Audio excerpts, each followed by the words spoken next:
Before we begin, please like and subscribe. It means a lot. Thank you. The Corfac's ambassador's mandibles clicked in what might have been amusement as he watched the human scratch behind the creature's ear ridges. "Your species," he said, "continues to confound all logic." James had been on Corfac's Prime for exactly 17 hours when they brought him to the hunting preserve. The invitation had come through official diplomatic channels, an honor, they said, reserved for only the most esteemed allies. The Corfacs wanted to showcase their prowess, their dominance over nature. They wanted the humans to understand exactly what kind of predators they were dealing with. The journey to the preserve had been a spectacle in itself. James had been collected from his quarters in the diplomatic sector by an honor guard of 12 Corfax warriors, each standing 3 meters tall in their ceremonial armor.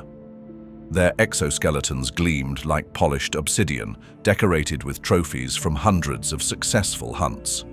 Teeth, claws, scales, each one representing a predator that had fallen to Corfac's might.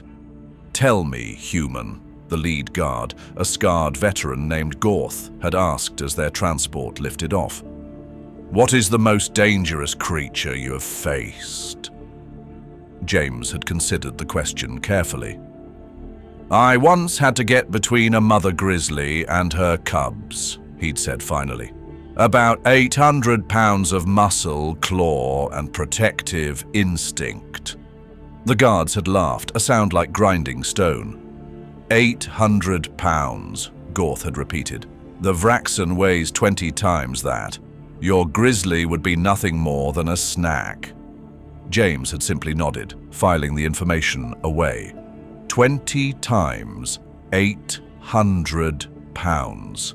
16,000 pounds of predator. Interesting. The transport had taken them over the capital city of Corfac's Prime, a sprawling metropolis of crystal spires and geometric perfection. Every building was a monument to order, control, dominion. James had watched the citizens below going about their daily lives, noting the rigid caste system evident even from above. Warriors walked separately from workers, who walked separately from thinkers. Everyone in their place, everyone knowing their role. "Your cities are different, we hear," another guard, Vec, had commented. "Chaotic, unstructured." "We call it diverse," James had replied.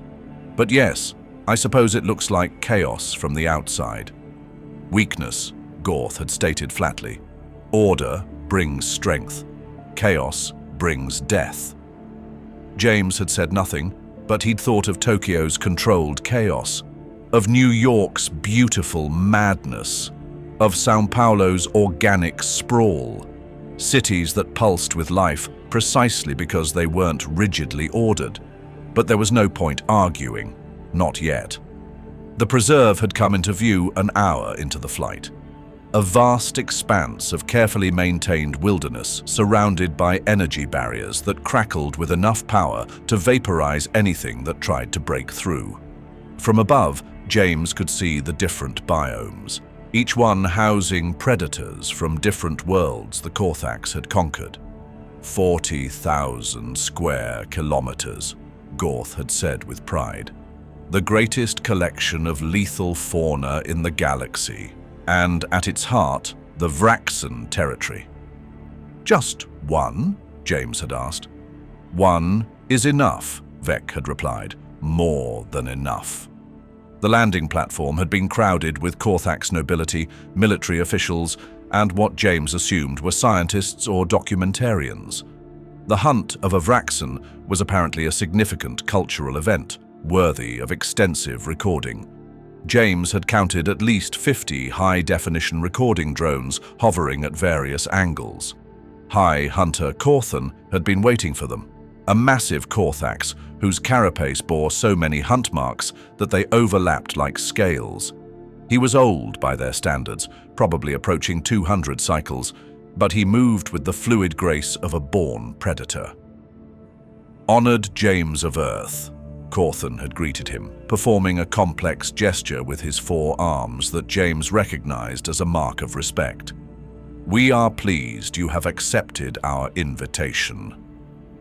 The honor is mine, High Hunter, James had replied, attempting to return the gesture. He'd probably botched it, but Corthan's eyes had shown appreciation for the effort. Come, Corthan had said, let me show you what you will be facing. They'd walked through the facility, past holding cells containing creatures that looked like they'd crawled out of humanity's collective nightmares. A thing that was all teeth and writhing tentacles. Something that looked like living shadow with eyes like stars. A creature that seemed to exist in too many dimensions at once, hurting to look at directly. Impressive collection, James had commented. Trophies, Corthan had corrected. Each one taken from a world that thought itself safe. Each one proof that the Corfac's bow to nothing. They'd stopped at an observation deck overlooking a vast holographic display. With a gesture from Corthan, it had sprung to life, showing recorded footage of previous Vraxen hunts. This, Corthan had said, was 50 cycles ago. A full hunting pack, 20 of our finest warriors. James had watched the footage in silence. The Vraxen had been a blur of motion, its color-shifting hide making it nearly impossible to track visually. The Corfac's warriors had moved with practiced precision, but it hadn't mattered. The creature had picked them apart with terrifying intelligence, using the terrain, setting ambushes, turning their own tactics against them. 6 survivors, Corthan had said quietly, out of 20. The next recording had been more recent. This was my son's hunt, Corthan had said, and there was something in his voice that transcended species, a father's pride mixed with old grief. He insisted on going alone, said the old ways were best. The footage had lasted less than 3 minutes. The younger Corfac's had fought well, but the Vraxen had been patient, calculating. It had herded him into a box canyon, cut off his escape routes, then ended things with brutal efficiency. I'm sorry, James had said, and meant it. Corthan had made a dismissive gesture, but James had seen the pain in his eyes. He died as a warrior. There is no greater honor among our people. Is that why you invited me? James had asked.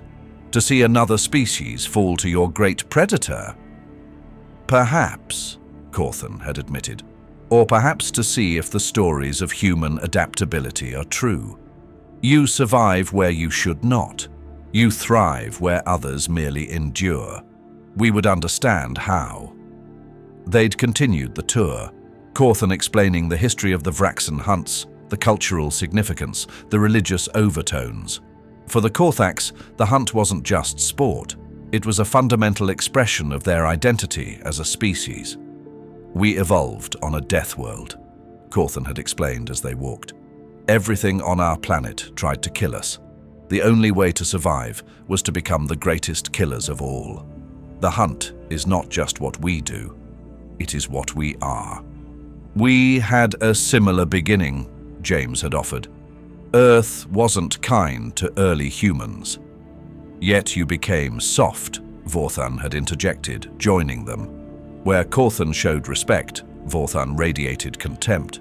You abandoned the way of the predator. We found a different way, James had said simply. A weaker way, Vorthan had sneered. This is why you needed our protection during the Sleen incursions. Too soft to do what must be done. James had said nothing. There was no point explaining that humanity had sat out the Sleen war by choice, not necessity. That they'd watched from the sidelines as the Corfac's had bloodied themselves in a conflict that diplomacy could have prevented. Let them think what they wanted. The armory had been their next stop. Walls lined with weapons that represented thousands of years of Corfac's evolution in the art of killing. Plasma lances that could punch through starship hulls. Monomolecular blades that could slice between atoms. Projectile weapons that fired rounds at appreciable fractions of light speed. Choose your weapon, Corthan had said. Any you wish. The hunt must be fair. James had walked along the displays, examining each weapon with apparent interest. He'd picked up a few, tested their weight and balance, made appreciative noises. Then he'd moved to the traditional weapons section. "This one," he'd said, selecting a hunting spear, 3 meters of molecularly sharpened metal that hummed with barely contained energy. A traditional choice, Corthan had approved. The weapon of our ancestors. It requires you to close distance, to face your prey eye to eye. "Seems sporting," James had agreed, hefting the spear. It was perfectly balanced, a masterwork of weaponsmithing. He could feel the energy field around the blade, sharp enough to cut through almost anything. "You may also take a side arm," Corthan had offered. "The Vraxen is cunning. It may not allow you to close distance." "Just the spear will be fine," James had said. The gathered Corfacs had exchanged glances. Even Corthan had seemed surprised. "You are certain. Pride is admirable, but survival is paramount." "I'm certain," James had confirmed, then carefully set the spear aside. "I'll need about 6 hours. The laughter had been deafening. Even Corthan, who'd shown him the most respect, couldn't contain his mirth. 6 hours.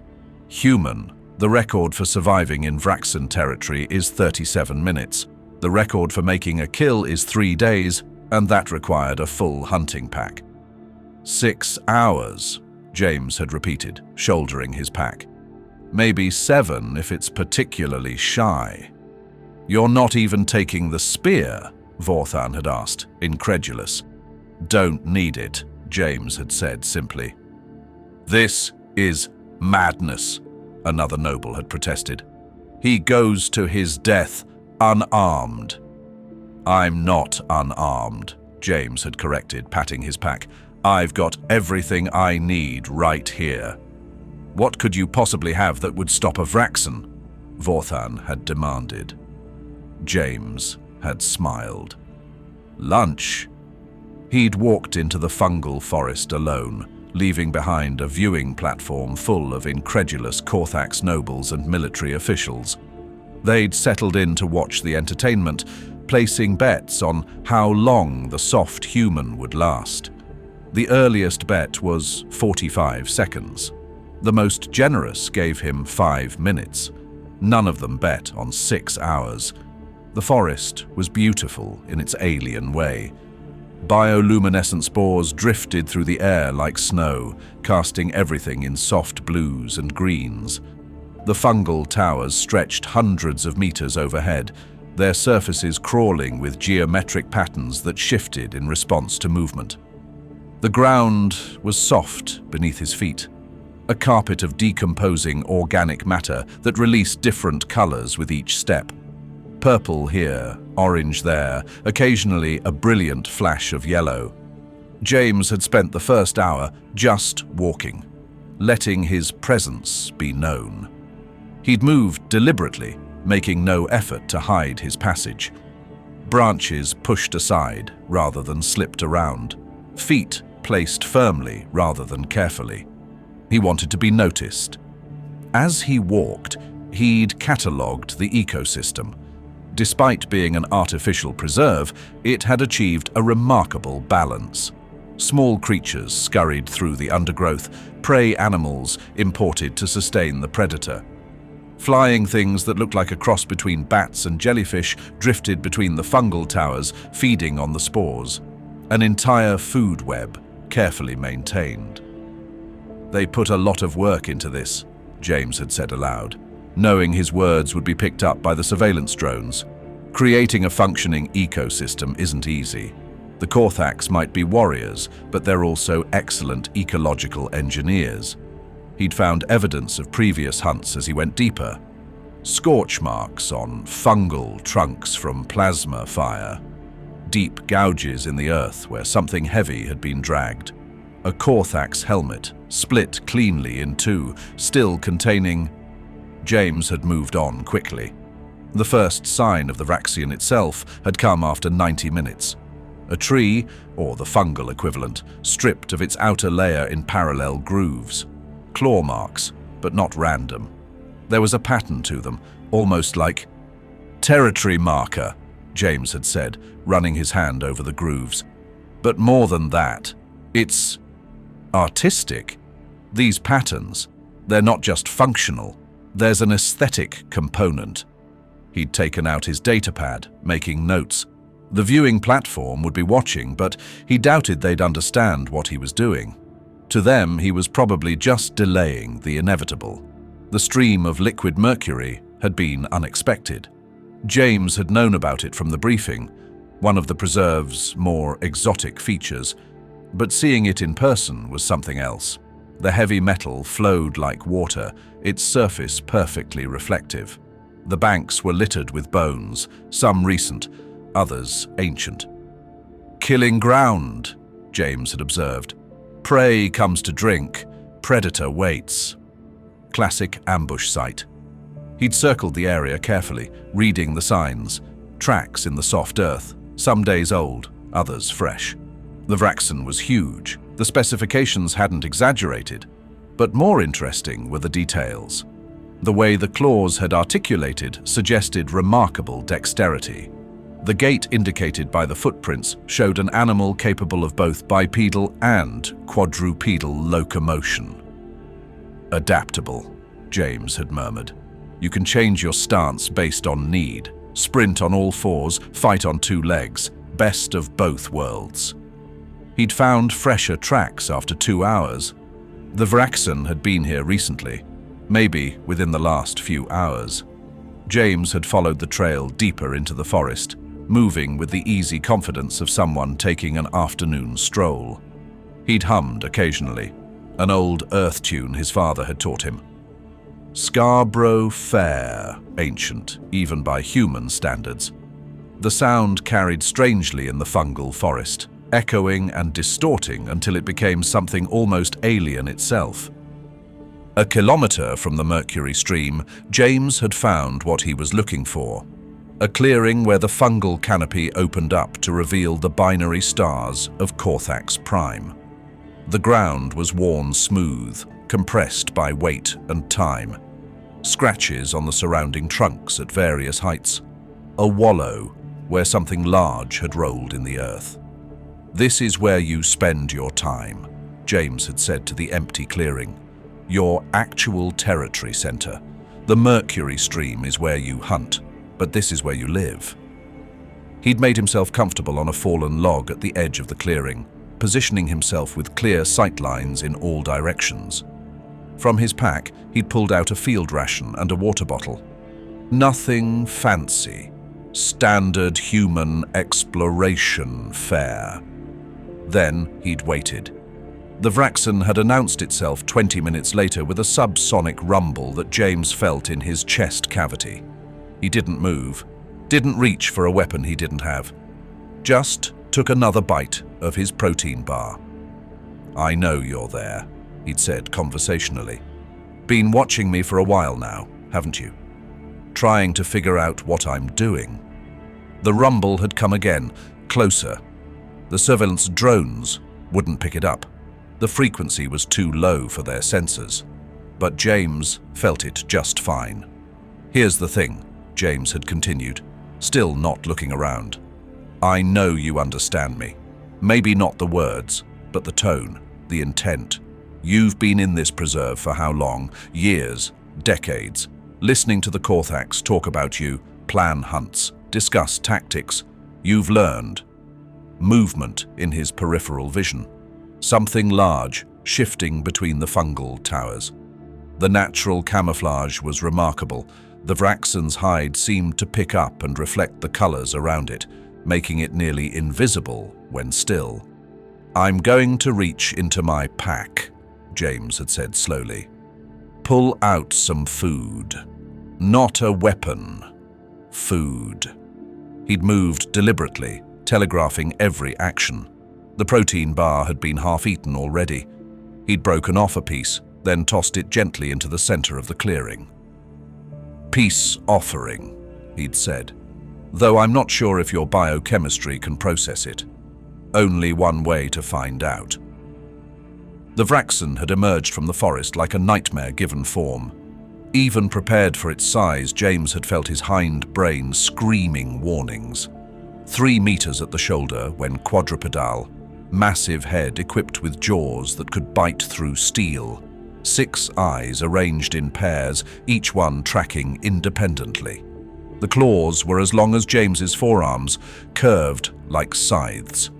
But it was the intelligence in those eyes that had struck James most forcefully. This wasn't some mindless beast. The Vraxen examined him with the kind of careful consideration he'd expect from a fellow sentient. It had approached the protein bar slowly, cautiously. Each movement had been precisely controlled, muscles rippling beneath its color-shifting hide. It had sniffed the offering from a distance first. That remarkable nose-processing chemical information James couldn't even imagine. "It's called a protein bar," James had said. "Marketing says it's chocolate-flavored. I think it tastes like cardboard. But it's nutritious, non-toxic to most carbon-based life forms, and I've got plenty more." The Vraxen's head had tilted, a gesture so universally curious that James had to smile. A long, forked tongue had emerged, tasting the air around the food. Then, with surprising delicacy, it had picked up the morsel between teeth that could shear through armor plating. "See," James had said. "Not so bad. Probably does taste like cardboard to you too, but it's the thought that counts." The Vraxen had considered him for a long moment after swallowing.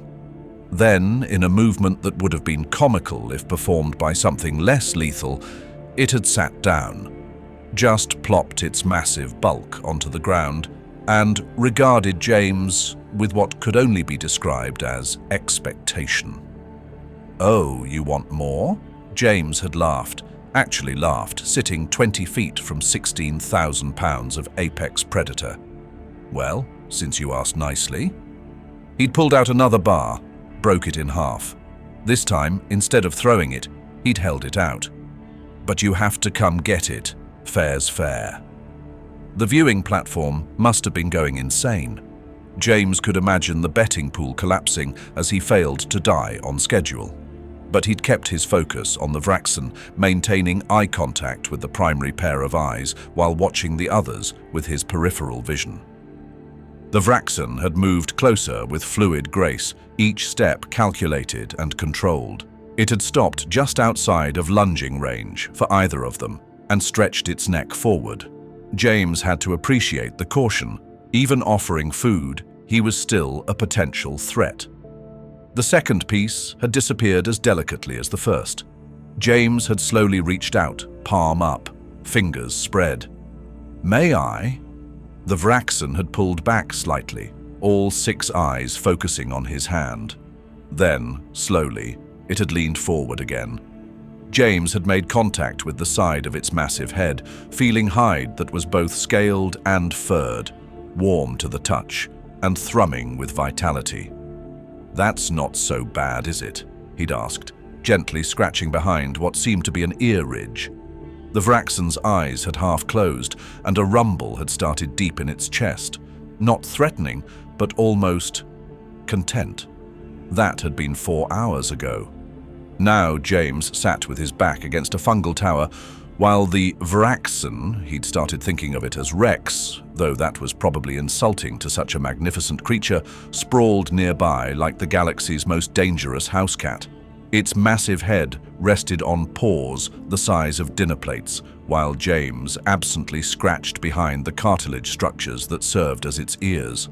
"The thing is," James was saying, "they think you're just an animal.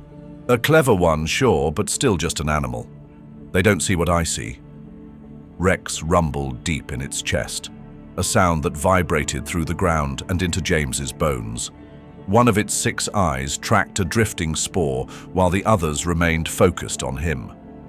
The surveillance drones circled overhead, recording everything. James wondered what the Corfacs were making of this. "You're bored out of your mind, aren't you?" James continued. "Stuck in this preserve. Nothing to do but terrify the occasional hunting party. When's the last time you had a real challenge? When's the last time someone just talked to you? The rumbling intensified. James had learned to interpret the variations. This was contemplation, maybe even agreement. He'd started a rudimentary vocabulary over the past hours. Low rumble for contentment, sharp burst for warning. A particular harmonic sequence seemed to indicate amusement. "My great-grandfather used to tell me stories," James said, pulling another protein bar from his pack and breaking it in half. Rex accepted its portion with surprising gentleness, careful not to catch James's fingers with those massive teeth. "About Earth. Before we figured out we weren't alone, we used to do the same thing to our predators. Lock them up, hunt them for sport, treat them like monsters instead of understanding what they really were." He paused, watching Rex crunch through the protein bar with obvious enjoyment. The creature had developed a taste for them quickly. "We nearly lost them all. Tigers, wolves, bears, pushed to the edge of extinction because we were afraid, because we couldn't see past our fear to understand that they weren't our enemies. They were just trying to survive, same as us." Rex's tail, a massive appendage covered in sharp, blade-like scales, swept across the ground in what James had come to recognize as amusement. The gesture sent up clouds of bioluminescent spores that swirled around them like tiny galaxies. "You know what changed things?" James asked. "We finally figured out that we were more alike than different. Predators and humans both want the same things: safety, food, family, purpose. Once we understood that, really understood it, everything changed. The predators weren't monsters, they were neighbors. Different neighbors, sure, but neighbors all the same." All 6 of Rex's eyes focused on him now. The intelligence there was unmistakable, sharp as any blade. James could see the creature processing his words, understanding flowing not from the vocabulary, but from tone, emotion, intent. "You know what the really funny thing is?" James asked, leaning forward conspiratorially. "They brought me here to kill you, to prove that humans could be just as savage, just as ruthless as any other species in the galaxy. They think we're weak because we choose not to fight.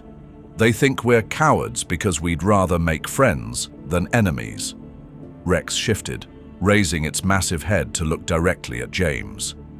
The pose was attentive, almost expectant. "But here's the secret they never figured out," James said. "It's not that we can't fight. It's that we learned something better.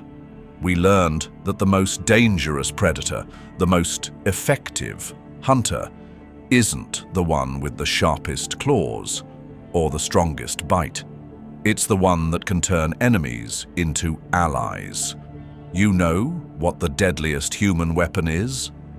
Rex tilted its head, the universal gesture of curiosity. "Empathy," James said simply. "The ability to look at something completely different from us and think, I wonder what it's feeling. I wonder what it needs. I wonder if we could be friends." That's what conquered Earth. Not weapons, not strength. Just the stupid, impossible human ability to pack bond with literally anything. Rex sat up slowly, its massive frame towering over James even in a relaxed pose. For a moment, predator and human regarded each other across millions of years of evolution, across light years of space, across all the differences that should have made them enemies. Then, Rex did something that would haunt Corfac's xenobiologists for decades. It spoke. Not in words. Its vocal cords weren't designed for that. But in a series of rumbles, clicks, and harmonics that James's translator struggled with before finally producing, "Friend. Yes. Trapped. Long time." James felt his heart rate spike, but kept his voice calm. "How long have you been able to do that?" Always.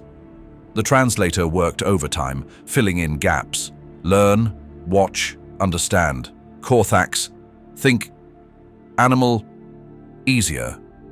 Survive. Smart, James said, and meant it. Let them underestimate you. Classic survival strategy.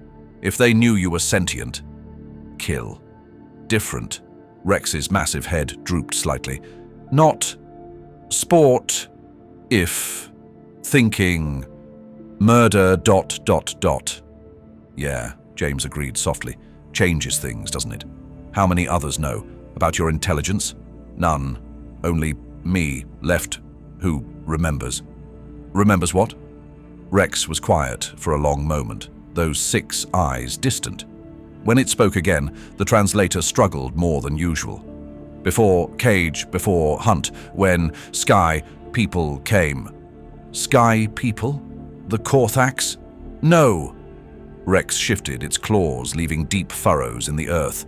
Others, long ago, brought us here. James's mind raced. If the Vraxen weren't native to Corfac Prime, your people came from somewhere else? Another world? Many worlds, Rex confirmed. We explore, learn, trade. Then Corfac, find us, think animals, because different, because no cities, no ships. But we had different way. What happened to the others? Your people. Hunted. The word came out as a low growl that needed no translation.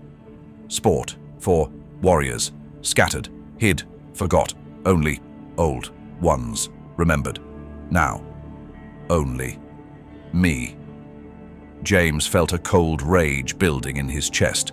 Genocide disguised as pest control. An entire sentient species reduced to a single survivor, kept as a trophy. He thought of Earth's own history. The countless times humanity had done the same thing to each other, to other species, before they'd learned better. I'm sorry, he said, knowing how inadequate the words were. I'm so sorry. Why, you different? Rex asked. Why not hunt? Because, James said, standing slowly, hunting is easy. Any species can learn to kill. It takes real strength to learn when not to. The Corfac brought me here to prove humans could be predators. But I think it's time we showed them what we really are. Rex's eyes narrowed. An expression James had learned meant intense focus.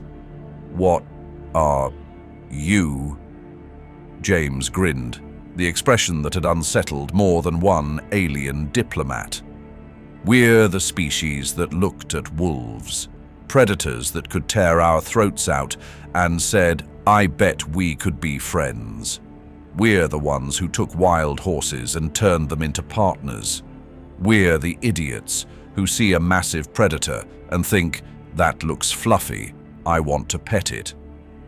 The rumbling from Rex now was definitely laughter, deep, resonant, and surprisingly warm. But more than that, James continued, we're the species that learned the most important lesson in the universe. That strength isn't about domination, it's about connection. The Corfac rule through fear. We build through friendship. Guess which one lasts longer? Rex stood to its full height. Nearly 5 meters of muscle, claw, and predatory grace. In the bioluminescent glow of the forest, it looked like something out of myth. Show them how. Well, James said, checking his chronometer. I did promise them 6 hours. We've got about 40 minutes left.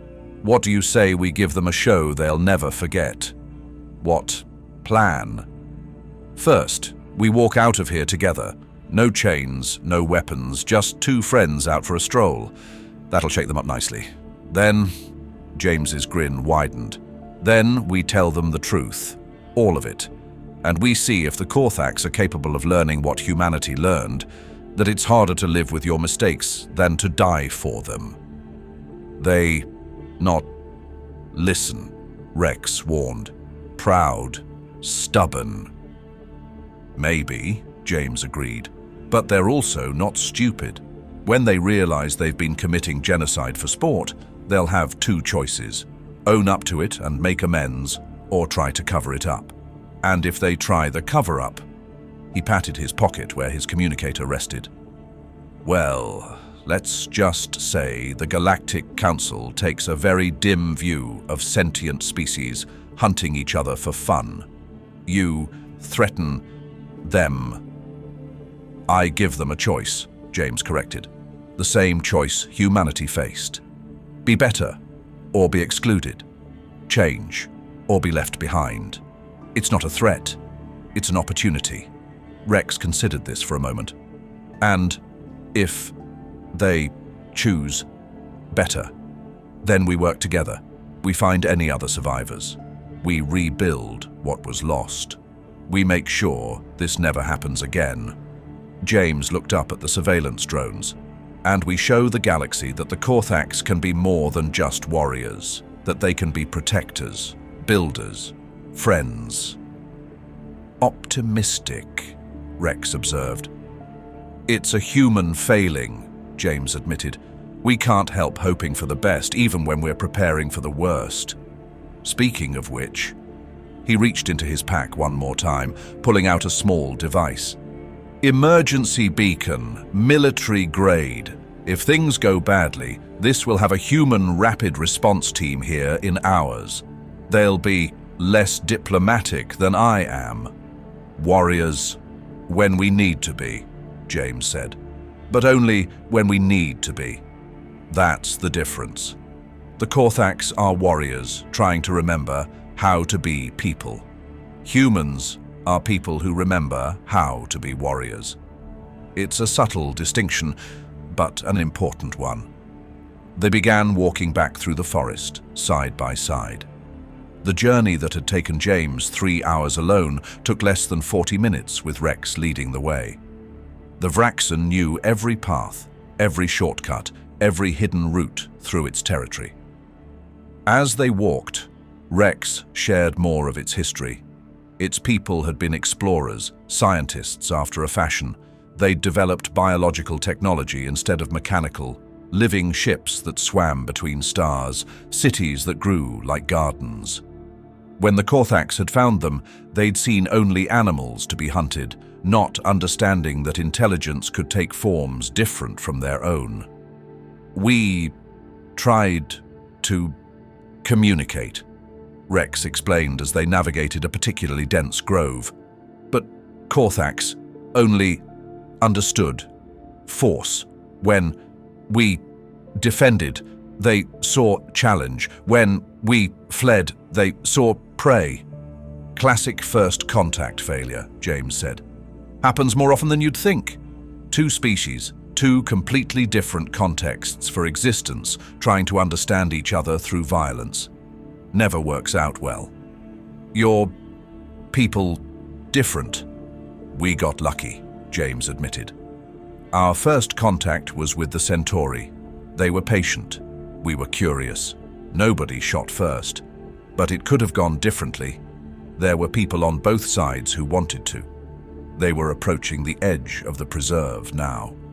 James could see the energy barrier shimmering in the distance, and beyond it, the viewing platform where the Corfacs waited. Even from here, he could see the commotion. Figures running back and forth, gesticulating wildly. They're freaking out, James observed with satisfaction. Good. Shaken up people are more likely to listen than confident ones. Or more likely to attack, Rex pointed out. Also true, James admitted, but I'm betting on Corthan. He's smart. He'll want to understand before he acts. And Vorthan ... Vorthan will want blood, James agreed, but he's not in charge. And if I read the politics right, there are others who will be very interested in what we have to say. The scientists, for one. This is going to revolutionize their understanding of xenobiology. They paused at the tree line, still hidden from direct view. James could see the Corfacs military forming up, weapons trained on the forest edge. Standard procedure when a Vraxen was approaching the barrier. Usually, it meant a hunter was being pursued. This time, "You ready for this?" James asked. "No," Rex admitted. "Spent, life, hiding, truth. Now, reveal, everything. Frightening." "I know," James said softly. "But you won't be alone. That's the human secret weapon, remember? Nobody has to face anything alone if they don't want to." "Why trust you so quickly?" Rex asked. "Could be trap, could be worse than Corfacs." James thought about it. "You know what? I don't know. Maybe it's instinct, maybe it's stupidity. But when I look at you, I don't see a monster or a trophy. I see someone who's been alone for a very long time, and that's something humans can't stand. We're pack animals at heart. We see someone alone and we want to help. It's gotten us in trouble more times than I can count, but it's also made us who we are. Strange species. The strangest," James agreed cheerfully. "Now, let's go scandalize some Corfacs." They emerged from the forest together, walking with easy confidence. James had his hands in his pockets, whistling that same old Earth tune.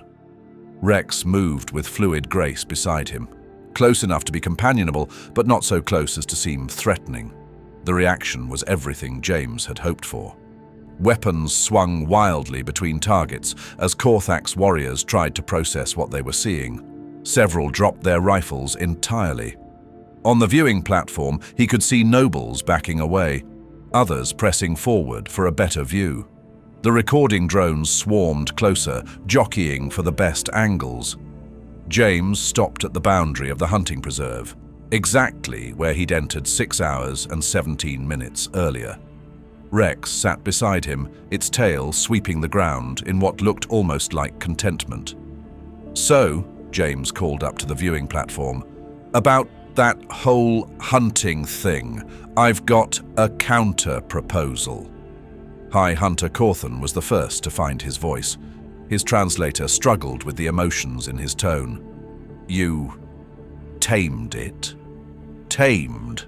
James laughed, reaching up to scratch Rex behind its ear ridges again. The gesture sent another wave of disbelief through the watching Corfacs. "Number. You can't tame something that's already civilized. I just made a friend." "Impossible," Vorthan snarled, pushing to the front of the platform. "The Vraxen is a killer, a monster. It's taken hundreds of our finest warriors." "Because you kept trying to kill it," James interrupted. "Funny how that works. You attack something, it defends itself. You call it a monster, treat it like one, and surprise, it acts like one. But what happens when you treat it with respect?" Rex chose that moment to demonstrate its newfound vocabulary. The harmonics and rumbles translated roughly to Corfacs never asked, never listened, human, first to try. The silence that followed was deafening. Several Corfax nobles looked like they might faint.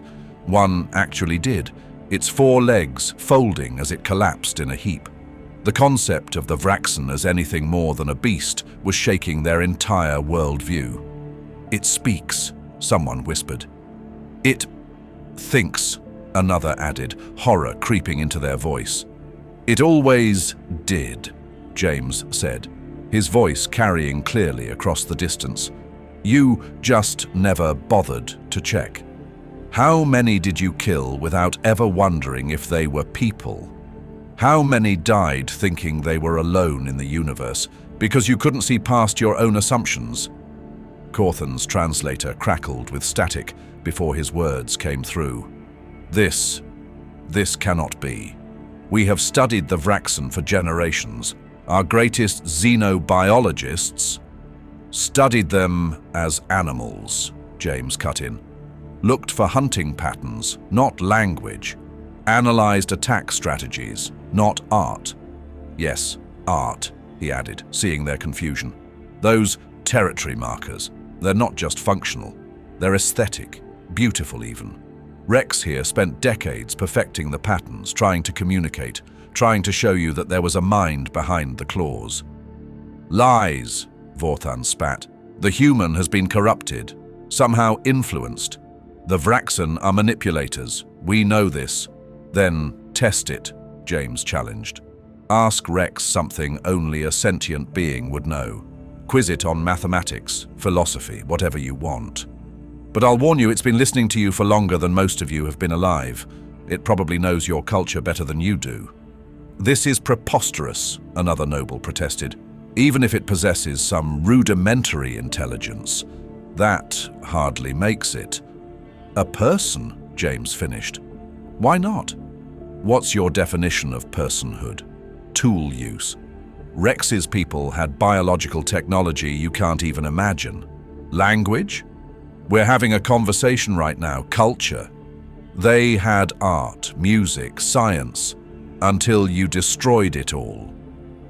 We did not know, Corthan said quietly, and there was something in his voice that might have been the beginning of horror. Didn't know or didn't want to know, James asked. How hard did you try to communicate before you started hunting? How many chances did you give them to show you who they were? Rex spoke again, its words halting but clear. First, contact. We tried. Peace. You saw. Only. Beasts. When we defended. You saw. Challenge. No. Words. You would hear. How many? Corthan asked, and James could hear the dread in the question. How many Vraxen were there? Thousands, Rex replied. 3 worlds of us now, only me that remembers. Others may live, but forgot who they were, became what you thought us to be. The platform erupted in chaos. Accusations flew between nobles. Military officers demanded verification. Scientists called for immediate studies. Through it all, Vorthan's voice rose above the rest. Lies! Deception! This is why we should never have trusted the humans. They twist everything, make us doubt our own. Enough! Corthan's command cut through the noise like a blade. The High Hunter's 4 arms were trembling, but his voice was steady. If this is true, if we have done what the human claims, then we face a reckoning beyond anything in our history. High Hunter, one of the scientists stepped forward. We must verify these claims. If the Vraxen is truly sentient, it's not a claim, James said firmly. It's a fact, and Rex isn't the Vraxen. Rex is a person with a name, a history, a right to exist without being hunted for sport. The question is, what are you going to do about it? What would you have us do? Corthan asked. If this is true, the crime is unforgivable. Maybe, James agreed, but unforgivable doesn't mean unfixable. You can't bring back the dead, but you can honor them. You can find the survivors. You can make sure this never happens again. And if we refuse, Vorthan demanded, if we decide this aberration is too dangerous to be allowed freedom, James smiled. It wasn't a nice smile. Then I'll have to tell the Galactic Council about the sentient species you've been hunting for sport for the last 10,000 cycles. I'm sure they'll be very interested in that information. The Sleen were sanctioned for far less. The threat hung in the air like a plasma charge. The Corfacs knew the human was right. The political ramifications would be catastrophic. Trade sanctions, diplomatic isolation, possible military intervention, their entire civilization could crumble. But, James continued, his tone lightening, if you work with me, we can turn this into something incredible. The first human Corfax Vraxen cooperative project. Imagine what we could learn from each other. Rex here has 10,000 years of history you know nothing about. Memories of technologies you've never dreamed of. Knowledge you've been trying to kill instead of understand. Rex rumbled something that made James laugh. What did it say? Corthan demanded. It said, James translated, still chuckling, that it knows where your early colonists hid their treasure vaults during the First Expansion War. Apparently, you've been walking over them for centuries. That got their attention. Greed, it seemed, was even more universal than curiosity. It knows our history, a noble asked, fascination overcoming fear. Better than you do, probably, James confirmed. Rex has been watching, listening, learning for decades. Every hunting party that came through talked, planned, discussed. Every scientific expedition that studied the preserve revealed information. Rex absorbed it all. Understand. Enemy, Rex confirmed. Sun, Tzu, human, writer, no, enemy, no, self, 100 battles, 100 victories. It's Red Sun Tzu, James asked, surprised. Hunting, party, discussed, earth, military, philosophy, compared to Corfac's ways. I listened, learned. Incredible, one of the scientists breathed. The learning capacity alone. High Hunter, we must preserve. We must speak with... You must treat Rex as what Rex is, James corrected firmly. A person. A survivor of attempted genocide. The last keeper of an entire civilization's memory. That's your starting point. Everything else comes after. Corthan descended from the viewing platform, moving slowly, his age showing in every step. His guards moved to flank him, but he waved them off. As he approached, James could see the weight of realization settling on the old warrior's shoulders. I have killed 17 Vraxen in my lifetime, Corthan said quietly. I wore their claws as trophies. I told stories of my victories. I taught my son to do the same. He looked at Rex directly. Were they all people ... Rex confirmed simply. With names, histories, families, until you came. Corthan's legs folded, and the High Hunter of the Corfacs knelt in the dirt. I am sorry. The words are insufficient, but they are all I have. I am sorry. The platform exploded again. A Corfax warrior kneeling to pray, apologizing to an animal. The world had gone mad. Not animal, Rex said, as if reading their thoughts. Never. Were you just couldn't see? Get up, James said gently to Corthan. Kneeling won't fix anything, but working together might. The old warrior rose, his movements careful. What would you have of us? First, end the hunts.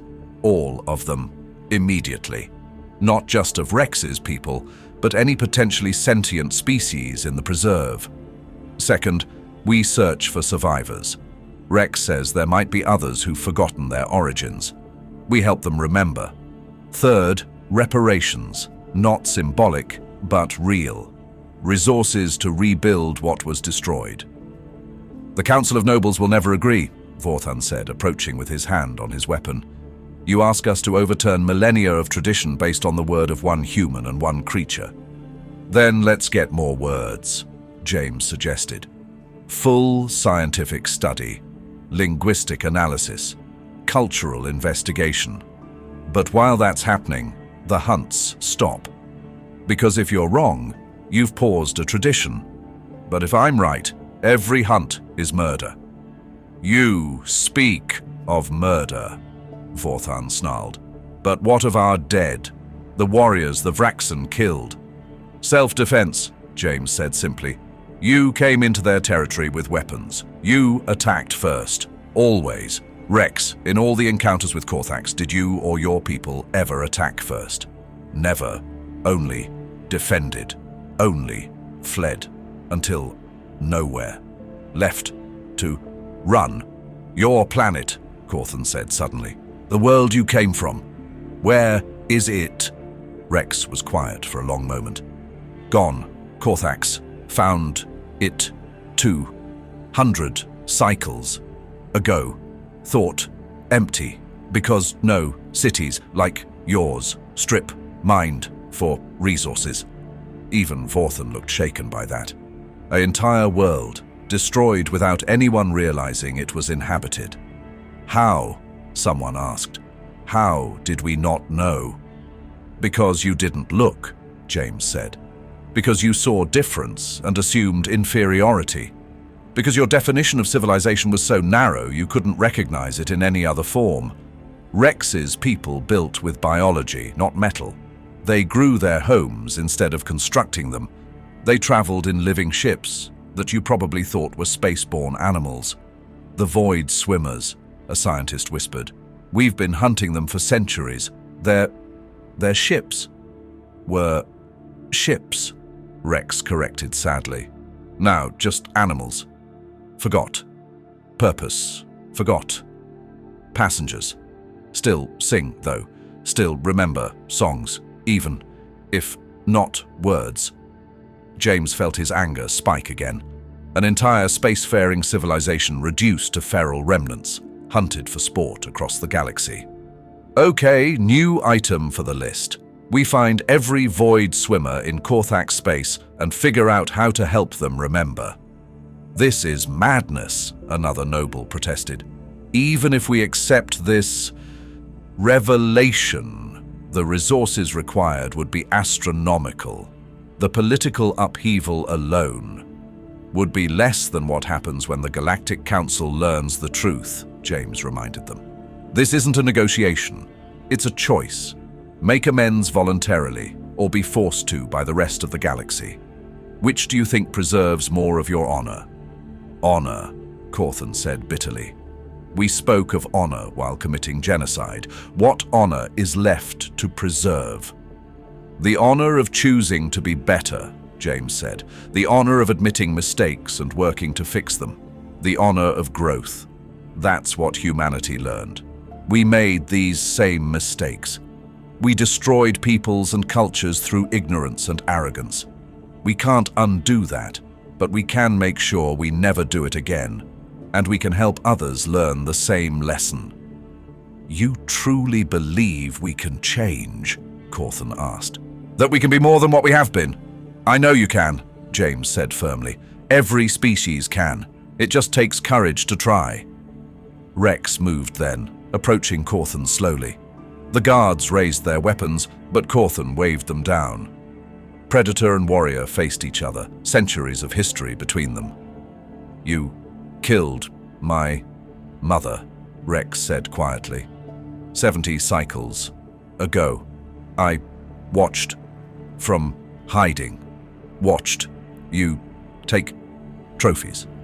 Heard you praise her fighting spirit. Corthan's mandibles clicked, a sound of deep distress. I remember, the grey-striped one. She fought for hours, never gave ground, protected something, I thought. Her lair, perhaps. But it was you. Was me, Rex confirmed. She died, so I could run, always running, since then, until today. I cannot bring her back, Corthan said. Cannot undo what was done. But I swear by the first hunt, by my ancestors, by the honor I have left, the killing ends now. No more Vraxen will die by Corfac's hands. Pretty words, Rex said. Need more than words. Then tell me, Corthan asked, what would you have me do? Rex looked at James, then back at Corthan. First learn who we were, what you destroyed. Then maybe we talk about forgiveness. The negotiations took hours. James had expected that. What he hadn't expected was Rex's contribution. The Vraxen had an eidetic memory and had been watching the Corfacs for millennia.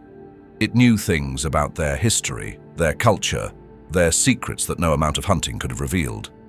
Your third dynasty dot, Rex said at one point. Not destroyed by plague, destroyed by, coup, bodies, buried, under, current, palace, genetic, evidence, still, viable. The nobles went pale at that. Political scandals, centuries old, suddenly relevant again. Focus, James said firmly. We're not here for blackmail. We're here for justice. By the time Corfac's Prime's binary suns were setting, casting purple shadows across the preserve, a preliminary agreement had been reached. The hunting preserve would be transformed. The Vraxen would be recognized as sentient, and James would stay on as a liaison, helping to build bridges between species that had been enemies for longer than human civilization had existed. You realize, Corthan said as the formal documents were being prepared, this changes everything. Our entire culture is built around the hunt, around proving our strength through conquest. No, James corrected gently. Your culture is built around proving your strength. The method can change. Look at Earth. We were warriors once. Some of us still are, when we need to be. But we learned that the greatest strength is knowing when not to fight. Is that why your people refuse to engage in conflicts? Why you negotiate when others would attack? James was quiet for a moment, watching Rex interact with a brave Corfac scientist who'd approached with an offering of native fruit. The Vraxen was being remarkably gentle, probably enjoying the novel experience of not being immediately attacked. Let me tell you something about humans, James finally said. Something the galaxy doesn't understand. Yes, we avoid conflict. Yes, we negotiate when others would fight. But it's not because we're weak. It's because we know what we're capable of when pushed too far. He paused, making sure he had Corthan's full attention. We split the atom and almost destroyed ourselves. We created weapons that could crack continents and boil oceans. We looked into the abyss of our own destructive potential and made a choice. We chose to be better, to be builders instead of destroyers, to make friends instead of graves. But make no mistake, James continued, his voice dropping to something harder, colder. That potential is still there. We chain it, control it, direct it into other things. But if something truly threatened us, if something pushed us past the point of no return, he shrugged. Well, let's just say the galaxy is better off with us as diplomats. Corthan was silent for a long moment, processing this. The Vraxen, he said finally. You could have killed it. With your technology, your knowledge, you could have. Easily, James agreed. Rex weighs, what, 8 tons? A single plasma charge in the right place, maybe a neurotoxin in those protein bars, dead in seconds. But why would I want to? Look at Rex. Look at what we've accomplished in 6 hours with a little trust and understanding. Now imagine what we could do with 6 years, or 60. As if summoned by its name, Rex padded over, moving with surprising grace for something so large. It rumbled something at James that the translator rendered as ready to leave this place, see more. Not yet, buddy, James said, patting the creature's flank. We've got work to do here first, but soon, I promise. The Vraxen's tail swept in what James had learned was acknowledgement. Then it did something that sent another shockwave through the watching Corfacs. It lay down beside James, resting its massive head on its paws, in a gesture of complete trust and relaxation. Impossible, someone whispered. No, James corrected, settling down beside Rex with the easy confidence of someone who'd found their place in the universe. Just human. The formal ceremonies would come later. The treaties, the agreements, the careful dismantling of 10,000 years of tradition. But in that moment, as the purple sunset painted the sky and cast strange shadows across the preserve, Something fundamental had shifted in the relationship between three species. The Corfacs had invited a human to hunt their deadliest beast. Instead, he'd shown them a mirror, forced them to see what they'd become, and in doing so, had offered them something better. Not conquest, but cooperation. Not domination, but understanding. It was, as Rex might say, a very human thing to do. Later that night, in the quarters they'd hastily assigned him, James made his report to Earth's diplomatic corps. He kept it brief, factual, focusing on the practical outcomes rather than the philosophical implications. But at the end, he added a personal note. The Corfacs aren't evil. They're just stuck, trapped in their own history, like Rex was trapped in that preserve. They've been playing the same role for so long they've forgotten they could be anything else. But they're learning. Rex is teaching them in its way. And maybe, if we're patient, if we're careful, we can show them what we learned all those years ago. That the choice isn't between being predator or prey. It's between being alone or being together. He paused, then added, "Recommend extending my assignment indefinitely. There's work to be done here. Good work. The kind that might just change the galaxy." The response came back within hours, which was almost unheard of for Earth's bureaucracy. 2 words. Assignment approved. James smiled, looking out his window at the preserve where Rex was probably terrifying some poor night shift guard who didn't know about the day's developments. Tomorrow would bring challenges. The Corfacs hardliners who wouldn't accept change.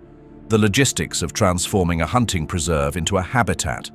The delicate work of helping 2 species learn to communicate after millennia of violence. But tonight, he'd made a friend. And sometimes, that was enough to change the world. Or, in this case, several worlds. The real work would begin tomorrow. Rex had mentioned others. More Vraxen hidden in the deep places of Corfax Prime. Survivors who'd learned to hide from the hunters. An entire species written off as mere animals, waiting for someone to see them for what they really were. James had 6 hours to prove a point. Now, he had a lifetime to prove something far more important. That there was always another way. That enemies could become allies. That understanding could triumph over fear. It was, after all, the human way. But as he settled in for the night, one of Rex's comments kept echoing in his mind. Something about the Vraxen not being native to Corfax Prime. Something about coming from beyond the empty dark, before the Corfacs even achieved spaceflight. If the Vraxen weren't native, where had they come from? And more importantly, why had they come? "Rex," James had asked during their walk back, "you said your people came from beyond the empty dark. What did you mean?" Rex had been quiet for a long moment. "Old memories. Before my time passed down, we came running. Running from what? Those who consume, those who take all light. We fled, warned others, but none listened, none believed, until too late. Are they still out there? These things you were running from? Do not know, hope not. But darkness spreads, always spreads. Why we tried to warn, why we scattered too many worlds. Someone had to survive, to remember, to warn." James had filed that information away, disturbed by the implications. An ancient threat that had driven an entire spacefaring civilization to scatter across the galaxy. Something so terrible that they'd abandoned their homeworld rather than face it. Tomorrow, he'd need to know more. But tonight, he'd saved a life, made a friend, changed the course of 2 civilizations. That was enough for one day. Outside, Rex moved through the preserve, no longer truly alone. Soon, others would join them. Vraxen pulled from hiding, void swimmers taught to remember their purpose, an entire species rebuilt from fragments and memories. And maybe, if Rex's old memories were true, they'd need every ally they could get. The darkness spreads, Rex had said. Always spreads. James pushed the thought aside. Tomorrow's problems could wait for tomorrow. Tonight, he'd sleep soundly, knowing that somewhere out there, Earth's newest friend was keeping watch. Not because it had to, but because it chose to. Because that's what friends did. The hunt was over. But James had a feeling the real challenge was just beginning. And somewhere in the dark, between stars, something stirred. Something that had been searching for a very long time. Something that had finally caught the scent of old prey. The Vraxen had stopped running. Soon it would find out if that had been a mistake. But that, as humans like to say, was a problem for another day. For now, there was peace. For now, there was hope. For now, there was friendship. And in a galaxy that had forgotten such things were possible, that was revolution enough.